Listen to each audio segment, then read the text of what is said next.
हमारे सनातन धर्म में संस्कारों का बड़ा महत्व है। यदि संस्कारहीन हम हैं तो हमारा कोई अस्तित्व नहीं है, कुछ नहीं है।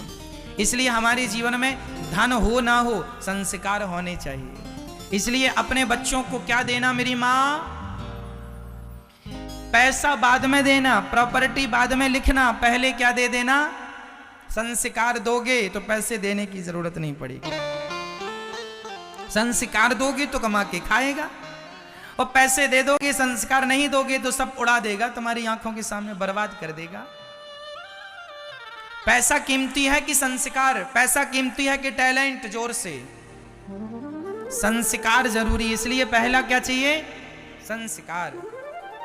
आज स्कूलों में शिक्षा तो मिल रही है, संस्कार नहीं मिल रहे हैं। मैं हाथ जोड़ के कहूंगा भारतवासियों से, आप सभी से, बच्चों को स्कूल से तो शिक्षा मिल ही जाती है, आधा एक घंटे का समय निकालकर घर में ही बच्चों को संस्कार दिया करो। माँ बाप आपका ऐसा व्यवहार हो कि वो व्यवहार देख देख कर बच्चे आपसे ही सीखें।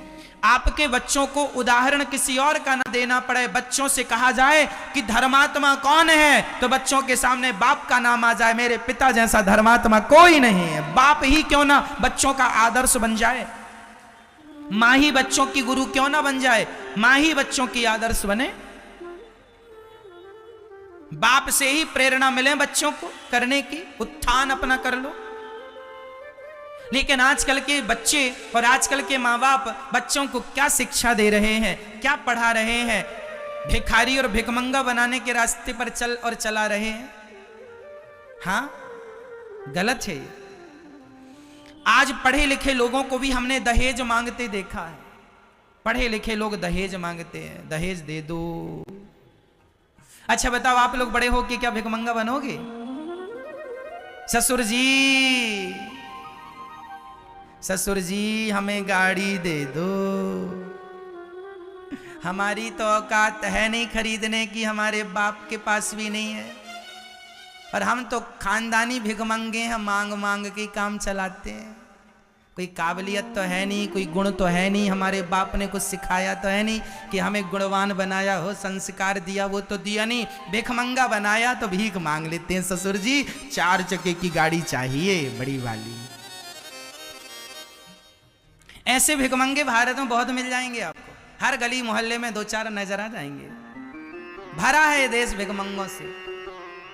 इन्हें लिखवाना चाहिए अपने घर के बाहर, भिखमंगे का घर यही है। हो तो लिखवाने में शर्म किस बात की? लिखवाओ। शर्म नहीं आई तुम्हें दहेज मांगने में? अरे तुम्हारी भुजाओं में पानी भरा है खून की जगह, क्यों नहीं कमा के अपनी गाड़ी की इच्छा पूरी करते? और जितना चादर हो उतना पांव पसारना चाहिए। मांगने से किसी का धन बढ़ता होता, सब धनवान हो जाते। मांगे से मरना भला मत मांगो कोई भीख, बिन मांगे मौती मिले यह सतगुरु की सीख। मर जाना अच्छा है पर मांगना अच्छा। बच्चों को इतना योग्य बनाना, मेरी माँ पढ़ा लिखा कर इतना योग्य बनाना कि उन्हें किसी के सामने हाथ पसारने की जरूरत ना पड़े। वो अपने योग्यता के बल पर, अपनी काबिलियत के बल पर, अपने संस्कारों के बल पे गाड़ी बंगला जो चाहिए सब अपने बल पे बनाओ ना। क्या भीख मांगने खड़े हो गए? अरे शादी करके एक अच्छी लड़की लाओ, अच्छी दुल्हन लाओ, अच्छी बहू लाओ, संस्कारी लाओ। पैसा तो वैश्या भी कमा लेती है मांग मांग के, और तुम भी मांग रहे हो। इतना योग्य बनाओ अपने बच्चों को कि तुम्हारे या बच्चे आज के बाद ये भिखमंगे ना पैदा करना। इससे अच्छा है ना ही पैदा करो। जननी जने तो भक्त जने, या दाता या सूर, या से तो बंध्या भली काहे गवावे नूर। अरे पैदा ही किया था तो शेर पैदा किया होता, गीदड़ों से देश को भर दिया। जहां देखो वहां भिखमंगे खड़े हैं मांगने के लिए। अभी चल रहा शादियों का सीजन, लोग रोज बोलियां लग रही हैं 10 लाख, 20 लाख, 25 लाख, 50 लाख। जो जितना बड़ा आदमी है उतना बड़ा मुंह फाड़ता है। पता नहीं बांध के ले जाएगा घर में, क्या करेगा। तुम्हारे जैसे भिखमंगों ने देश का नुकसान कर दिया। आज लोग बेटियां पैदा नहीं करते, पेट में ही मरवाने की कोशिश करते हैं, केवल इस चक्कर में कि बेटियां बहुत सारा खर्चा कराती हैं, दहेज इत्यादि देना पड़ता है। अरे दहेज की परंपरा ना होती तो बेटियां किसी बाप के लिए भार ना होती। भार तो वैसे भी नहीं है, पर दहेज के लिए माँ बाप को अपना घर भी बेचना पड़ता है। कितने बाप अपने घर मकान खेत को गिरवी रख देते हैं बेटियों के लिए। क्या यही रिश्ते हैं? क्या यही संबंध है? क्या यही तुम्हारी शिक्षा है? क्या यही तुम्हारे संस्कार हैं? अरे कब सीखोगे? 21वीं सदी आ गई, सोचे थे अब जाग जाएगा भारत, अब सीख लेगा भारत, लेकिन ये सीखने को तैयार नहीं है। 2021 आ गया, अभी भी भिखमंगे खत्म नहीं हुए, अभी भी दिनों दिन बढ़ते ही जा रहे हैं। तो मेरा सवाल माँ बाप से, पर तुमने बच्चों को क्या पढ़ाया है? क्यों पढ़ाया है इतना सारा? जब भिखमंगा ही बनाना था तो तुमसे अच्छे तो वो भिखारी हैं जो मंदिर के बाहर मांगते हैं, बेचारे वो तो 10 रुपए 20 रुपए में संतोष कर लेते हैं। तुम्हें तो 50 लाख में भी संतोष नहीं हो रहा है, फिर भी बेटियों का गला दबा दबा के मार डालते हो, कैरोसिन डाल के आग लगा देते हो। कितनी नहीं घटनाएं घट रही अखबार में, टीवी में, आए दिन आप सुन लेंगे कि दहेज के नाम पर बेटी को जिंदा जला दिया जाता है। क्या मेरे भारत में बेटियों को जिंदा नहीं जलाया गया दहेज के लिए? जवाब दो, कौन है उनकी हत्या का जिम्मेदार? ये दहेज है। इसलिए दहेज नाम की बीमारी को हम सभी मिटा दें, और ये तब मिटेगी जब मेरा देश जागरूक हो जाएगा, समझदार हो जाएगा। संकल्प लो, अब नहीं लेंगे कभी। बच्चों को योग्यता दो, काबिलियत दो, पढ़ाओ लिखाओ, संस्कारी बनाओ। क्या भिखारियों की लाइन में खड़ा कर दिया? और गाड़ी वाड़ी अपने बल से खरीदा करो। ससुर की गाड़ी पर बैठे हो, किसी ने पूछा गाड़ी किसकी है? मेरी है। हाँ, तेरी नहीं है, तू ड्राइवर है। गाड़ी ससुर की गाड़ी तू आजकल चला रहा है, ड्राइवर बना है। तुझे शर्म भी नहीं आती? हाँ? दूसरों की गाड़ी में बैठते चलता है।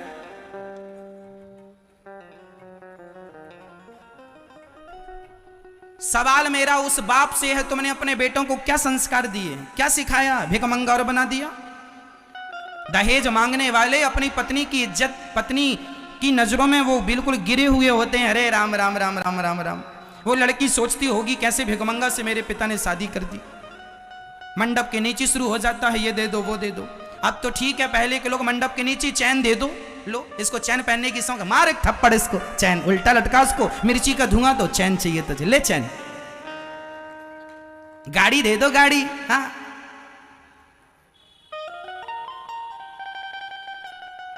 मतलब शर्म भी नहीं है। पढ़े लिखे हैं ये पीएचडी किए बैठे हैं, और देखो मांग रहे हैं भिखारियों की तरह। इन्हें शर्म नहीं है, बेशर्म है ये। क्या कहें इनके लिए? हमारा बस चले तो हम उल्टा लटका के नीचे मिर्ची का, लाल मिर्ची का धुआं दें इनको। ले गाड़ी चाहिए, ले गाड़ी। चैन चाहिए, अंगूठी चाहिए, ले।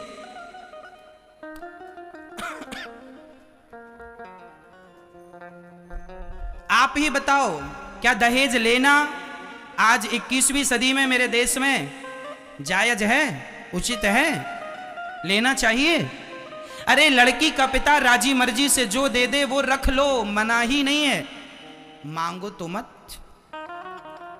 आज जितना बड़ा पैसे वाला होगा उतना ज्यादा पैसा मांगता है। इसलिए हम लड़की के माँ बाप से भी निवेदन करना चाहेंगे, अपनी बेटी के लिए योग्य लड़का देखा करो। जरूरी नहीं है कि पैसे वाला हो। अरे भाई, यदि योग्य लड़के को अपनी लड़की दी है ना, तो वो व्यक्ति कमा कमा करके, आज भले कुछ ना हो उसके पास, पर टैलेंट है, योग्यता है, तो कल वह चांद की तरह चमकेगा, वो खूब धन वैभव कमाएगा। नहीं था, आज सब कुछ हो जाएगा यदि आपके भुजाओं में खून है तो, करने का जज्बा है तो, और नहीं तो फिर मांगते रहो टुकड़े। हर साल, हर 2-3 महीने में लड़की पत्नी से कह देता है, जरा बाप से 50,000 रुपए मांग लो, अपने पिताजी से मांग लिया, 1 लाख मांग लो, मांग लिया। कुछ नहीं करना पड़े, खटिया तोड़ रहे हैं बस, और मांग रहे हैं, ससुर के पैसों पर पल रहे हैं। अरे मेरी माँ, सहारे, अरे जिंदगी जियो तो अपने बल पर जियो, सहारों पर, कंधों पर तो जनाजे निकाले जाते हैं, कंधों पर तो जनाजे चलते हैं। तुम भी कंधों पर चल रहे हो तो मुर्दे ही तो हो। क्यों? जिंदगी जियो तो अपने बल पर जियो। सहारा, अरे सहारों पर जिए, सहारे पर जिए तो क्या जिए इस जिंदगानी को, सहारा दूसरों को दो, अमर कर लो कहानी को। सहारा हमें किसी का ना लेना पड़े, हम दूसरों का सहारा बने। इतना योग्य क्यों नहीं बनाते अपने आप को? कब बनाओगे? तारीख बता दो। कब बनाओगे? इसलिए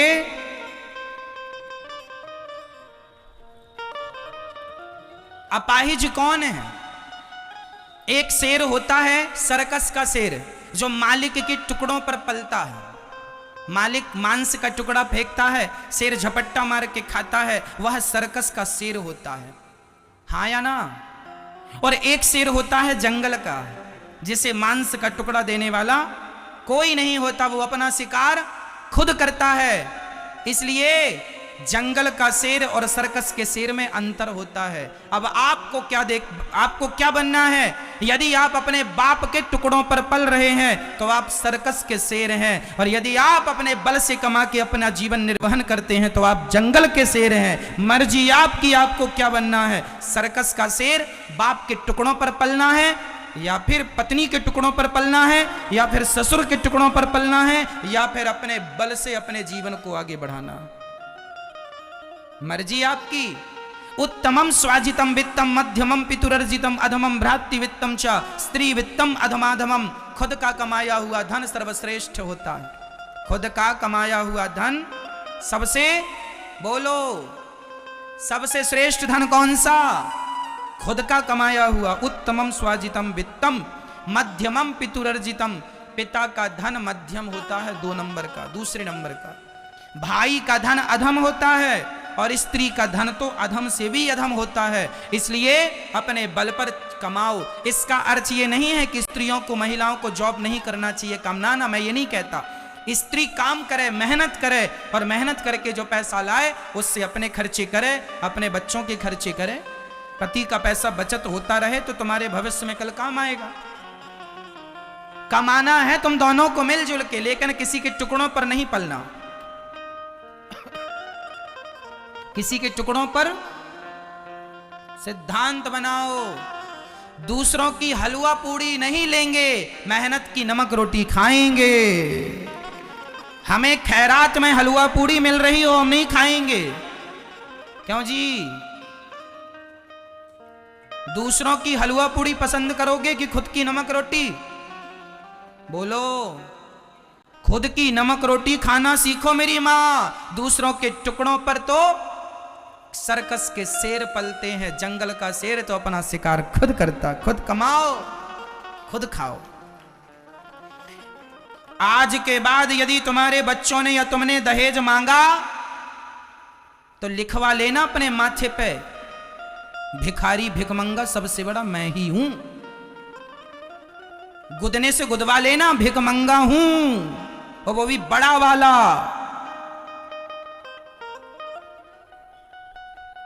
हाँ,